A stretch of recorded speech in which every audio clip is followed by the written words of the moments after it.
नमस्कार, ग्लोबल स्पेशलमा यहाँलाई स्वागत छ।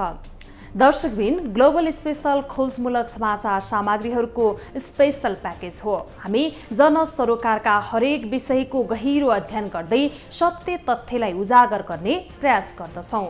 सत्य तथ्य र निष्पक्ष समाचारको प्याकेज दिने हाम्रो प्रयास निरन्तर जारी छ। दर्शकबिन, सरकारले आइतबार आगामी आर्थिक वर्ष 2079-80 को बजेट संसदमा टेबल गरेको छ।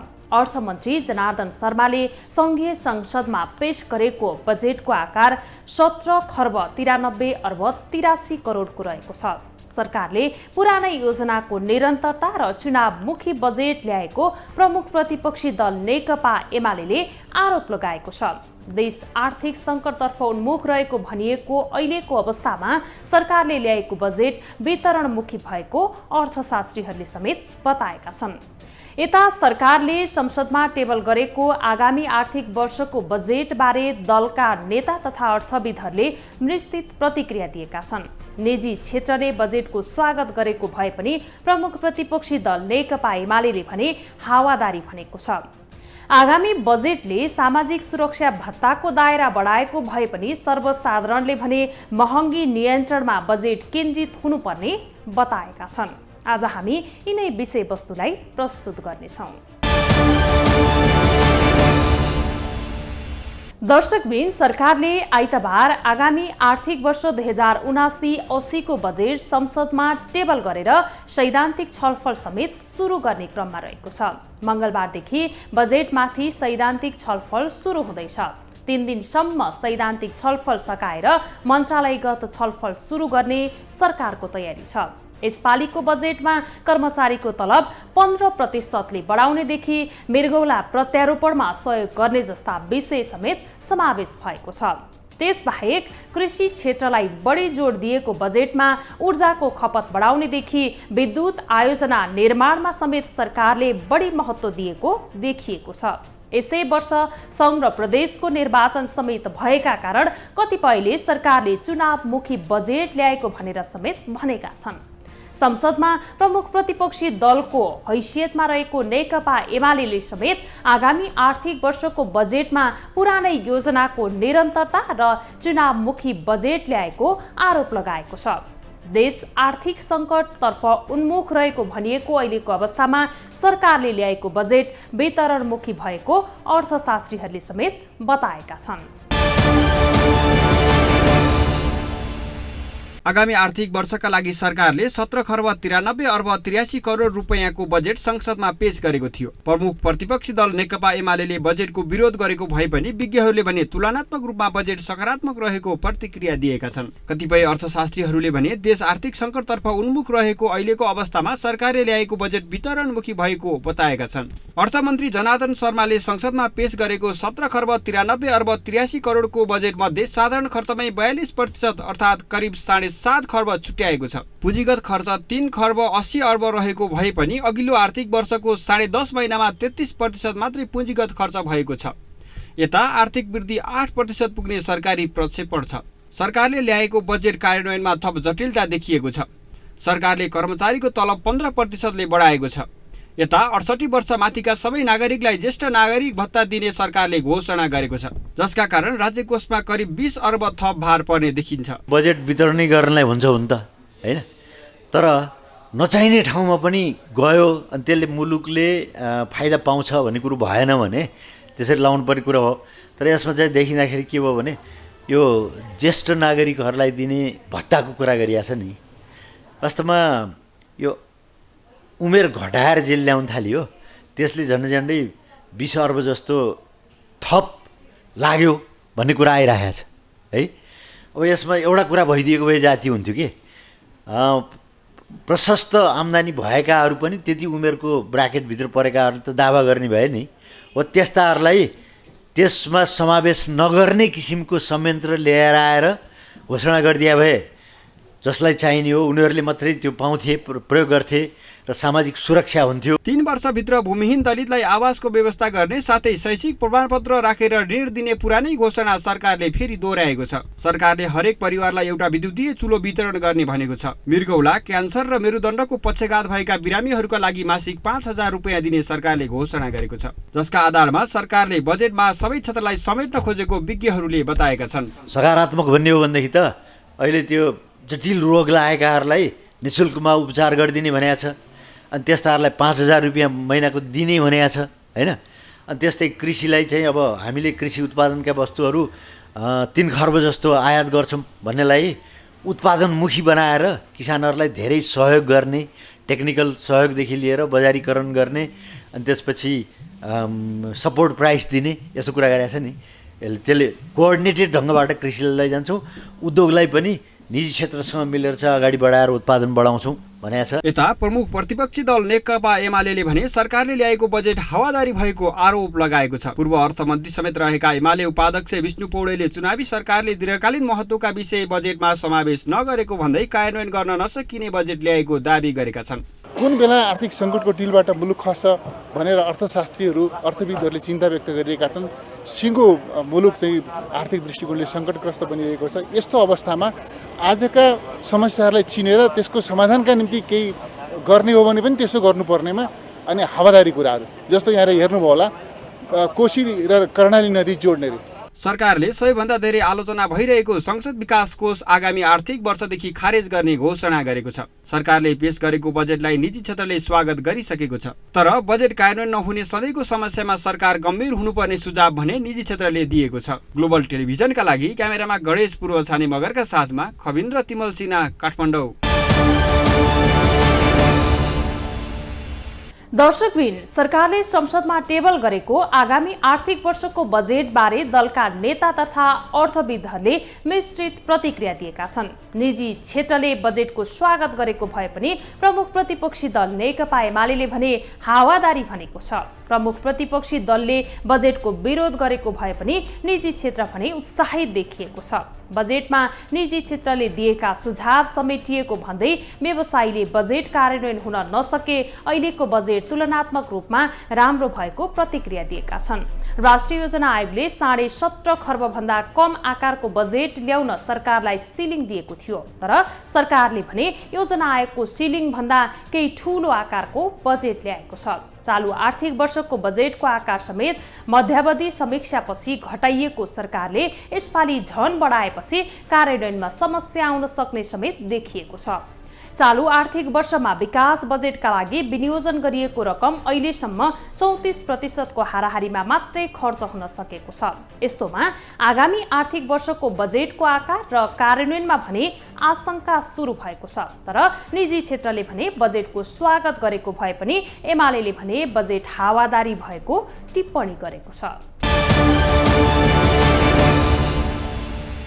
सरकारले संसदमा टेबल गरेको आगामी आर्थिक वर्षको बजेटबारे दलका नेता तथा अर्थविदले मिश्रित प्रतिक्रिया दिएका छन्। निजी क्षेत्रले बजेटको स्वागत गरेको भए पनि प्रमुख प्रतिपक्षी दल नेकपा एमाले भने हावादारी भनेको छ। पूर्व अर्थमन्त्री समेत रहेका एमाले उपाध्यक्ष विष्णु पौडेलले बजेटको कुनै लक्ष्य नभएको टिप्पणी गरेका छन्। उनले अहिलेको सरकार चुनावी सरकार भएको भन्दै दीर्घकालीन महत्त्वका परियोजना बजेटमा समावेश भएको बताए। उनले 6 महिनामा अर्को सरकार आउने भन्दै चुनाव केन्द्रित बजेट ल्याएको आरोप समेत लगाएका छन्। यो सरकार चुनावी सरकार हो। स्वयं अर्थमन्त्रीले चुनावका निम्ति समेत बजेट प्रस्ताव गर्नुभएको छ। चुनावी बजेट, चुनावी सरकारले जसको म्याद, जसको आयु 5 महिनाको छ, उसले चाहिँ दीर्घकालीन प्रकृतिका 5 महिना होइन 5 वर्ष 25 वर्षका योजनाहरू अघि सारेको छ। यो यसले आफ्नो सीमा, आफ्नो हैसियत बिर्सेर यो बजेट आएको छ, पहिलो कुरा।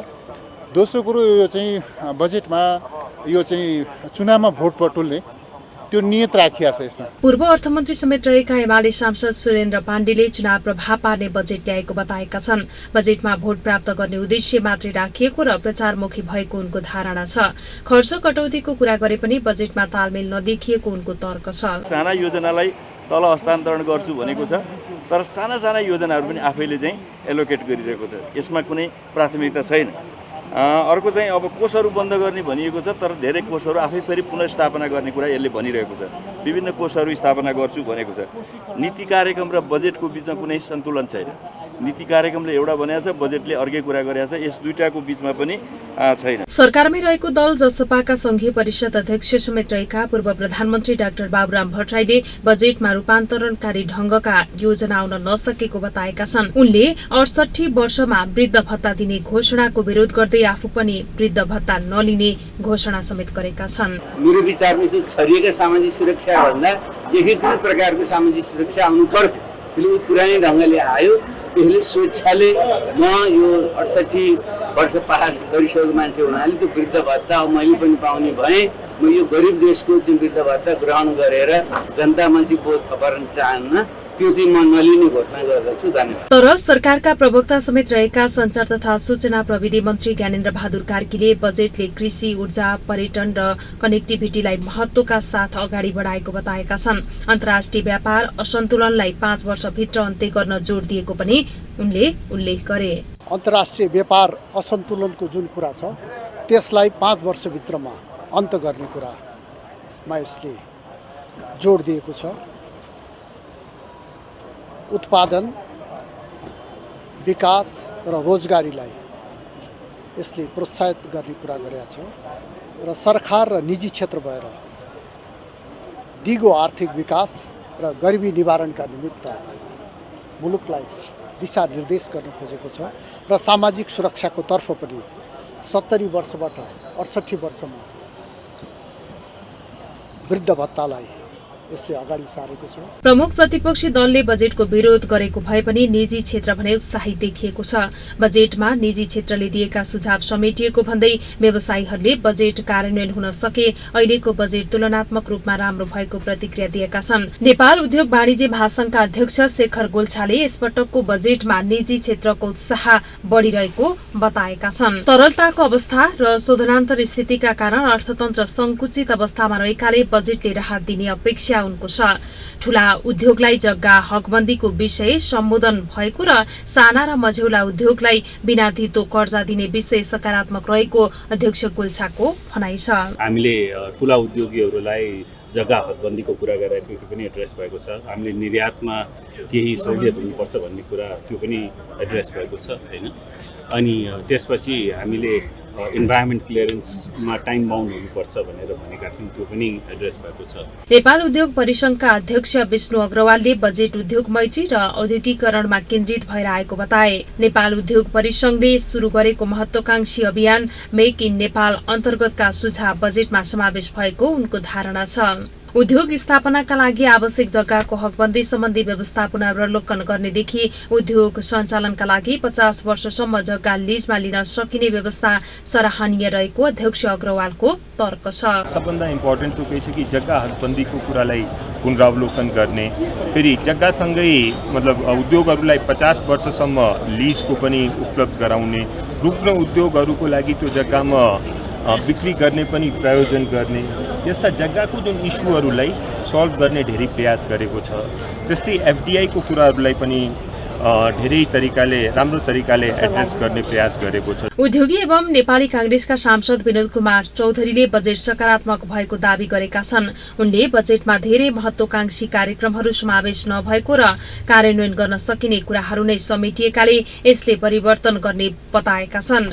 उनले नियन्त्रण गर्नुपर्ने खर्च नियन्त्रण गरिएको र कर संकलनलाई फराकिलो पारिएको र करको दायरा बढाउने प्रयास पनि गरेको दावी गरेका छन्। अर्को यसमा मैले अर्को एउटा के पनि फिचर देखेँ भन्नु होला भने कन्ट्रोल गर्नुपर्ने कुराहरूका लागि खर्चका धेरै कुराहरूमा, अरू पनि विभिन्न कुराहरूमा, ट्याक्स कलेक्सनका कुराहरूमा, मान्छेको यो करको दायरालाई ठुलो बनाउने कुराहरूमा पनि यसले जहाँ कन्ट्रोल गर्नुपर्ने आवश्यकता छ त्यहाँ कन्ट्रोल गर्ने प्रयास गरेको छ, जहाँ खोल्नुपर्ने आवश्यकता छ त्यहाँ त्यसलाई अझ फराकिलो बनाउने र एउटा नयाँ सोच र अहिलेको वर्तमान समय अनुकूल बनाउने प्रयास गरेको मैले महसुस गरेको छु। सरकारले आगामी आर्थिक वर्षका लागि 17 खर्ब 93 अर्ब 83 करोड बजेट संसदमा पेश गरेको थियो।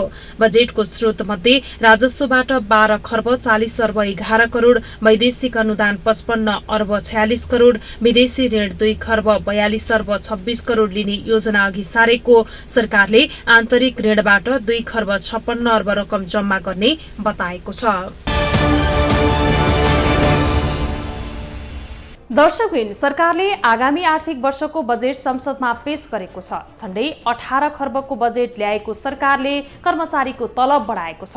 त्यस्तै सामाजिक सुरक्षा भत्ताको दायरा समेत बढाएको छ। तर सर्वसाधारणहरूले भने महँगी नियन्त्रणमा बजेट केन्द्रित हुनुपर्ने समेत बताएका छन्। सर्वसाधारण समेत कृषि क्षेत्रलाई प्राथमिकता दिनुपर्ने बताउँछन्। नेपालमा हरेक वर्ष शिक्षाका लागि लाखौं युवाहरू विदेशिनु पर्ने बाध्यता रहेकोमा आगामी आर्थिक वर्षको बजेटले शिक्षामा लगानी बढाउनु पर्ने कतिपयको तर्क छ।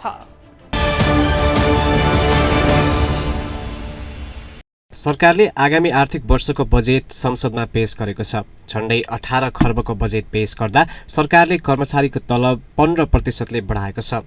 मूल्य वृद्धि नियन्त्रण गर्ने घोषणा गरेको छ। त्यसबाहेक ज्येष्ठ नागरिकलाई दिइँदै आएको सामाजिक सुरक्षा भत्ताको दायरा समेत बढाएको छ। बजेट पेश भएपछि कर्मचारीदेखि ज्येष्ठ नागरिकसम्मलाई खुसी पार्ने प्रयास गरेको सर्वसाधारणलाई भने उल्लेख्य व्यवस्था गरिएको देखिएन। सर्वसाधारणहरू भने महँगी नियन्त्रण गर्ने बजेटको अपेक्षा गरेको देखिएको छ। सबै कुरामा हाम्रो महँगी बढेर होइन हामीले अब दैनिक उपभोग्य वस्तुहरू किन्न पनि एकदम गाह्रो भइरहेको छ नि त। यसलाई चाहिँ सरकारले हेरेर हेर्नुपर्ने हो। मुद्रास्फीति बढ्दो छ, महँगाईको बढ्दो छ होइन। अन्तर्राष्ट्रिय सङ्कटले गर्दाखेरि नेपालमा पनि परिस्थिति एउटा गम्भीर सिर्जना भएको छ। कोरोनाबाट भर्खरै हामी महामारीबाट उक्सिसकेको छैनौँ। सबभन्दा ठुलो कुरो चाहिँ अहिलेको सरकारले पुँजीगत खर्च आफ्नो भएको पुँजी पनि खर्च गर्न नसकेको अवस्था छ। त्यो अवस्थामा पुँजी कसरी चलायमान हुन्छ? महँगी अहिले सबैभन्दा महँगी चाहिँ सबैभन्दा नियन्त्रण गर्नु पर्यो। महँगीमा भनौँ अब गाडी भाडादेखि लिएर खाने पिने पेट्रोल भयो, डिजल भयो, अनि ग्यासहरू भयो, अति आवश्यकता हो। झन् यो ग्यास त एकदम गरिबलाई पनि चाहिने हो र धनीलाई पनि चाहिने हो। सर्वसाधारणलाई खानै पर्छ। अनि गाडी भाडा यो सार्वजनिक गाडी पनि हिँड्नै पर्छ। त्यसको लागि चाहिँ सबैभन्दा यो चाहिँ सहुलियत हुनु पर्यो। हाम्रो लागि त त्यही हो, जनताको लागि चाहिँ। अनि त्यसपछि मात्रै त सरकारलाई हामी राम्रो भन्न सक्छौँ नि त। कतिपय भने कृषि क्षेत्रमा लगानी बढाउनु पर्ने बताएका छन्। आयात प्रतिस्थापन गर्ने नीति सरकारले लिएको छ।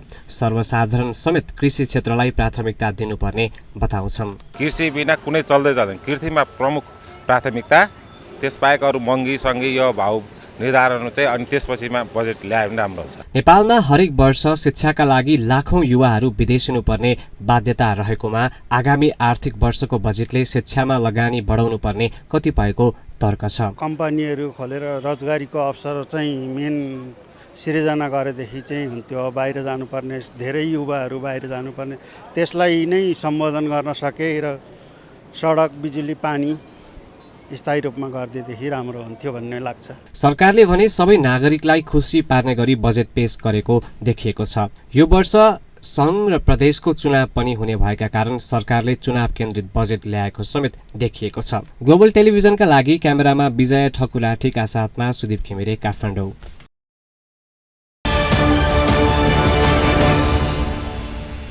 सरकारले आगामी आर्थिक वर्षका लागि 17 खर्ब 93 अर्ब 83 करोड रुपैयाँको बजेट संसदमा पेश गरेको थियो। बजेटको स्रोत समेत राजस्वबाट 12 खर्ब 40 अर्ब 11 करोड, वैदेशिक अनुदानबाट 55 अर्ब 46 करोड, विदेशी ऋणबाट 2 खर्ब 42 अर्ब 26 करोड लिने योजना अघि सारेको सरकारले आन्तरिक ऋणबाट 2 खर्ब 56 अर्ब रकम जम्मा गर्ने बताएको छ। तर चालु आर्थिक वर्षमा 59 अर्ब बढी वैदेशिक अनुदान ल्याउने गरी बजेट ल्याइएको भए पनि अहिलेसम्म लक्ष्यको 23% मात्रै बजेट नेपाल आएको छ। वैदेशिक ऋण पनि सरकारको लक्ष्य अनुसार आउन सकेको छैन। अर्कोतर्फ आन्तरिक ऋण उठाउनका लागि बैंक तथा वित्तीय संस्थामा अहिले पनि तरलता कायमै छ। जबकि सरकारले आगामी आर्थिक वर्षमा 2.5 खर्ब आन्तरिक ऋण परिचालन गर्ने भनेको छ। यस्तोमा सरकारले लिएको ऋणको स्रोत व्यवस्थापनको नीति भने सफल हुन समस्या हुन सक्ने कतिपय विज्ञहरूको तर्क रहेको छ। हौस् त आजलाई ग्लोबल स्पेशल यति नै। भोलि अर्को विषयको सामग्री लिएर आउनेछौँ। तपाईँ ग्लोबल टेलिभिजन सँगै रहनुहोला। नमस्ते।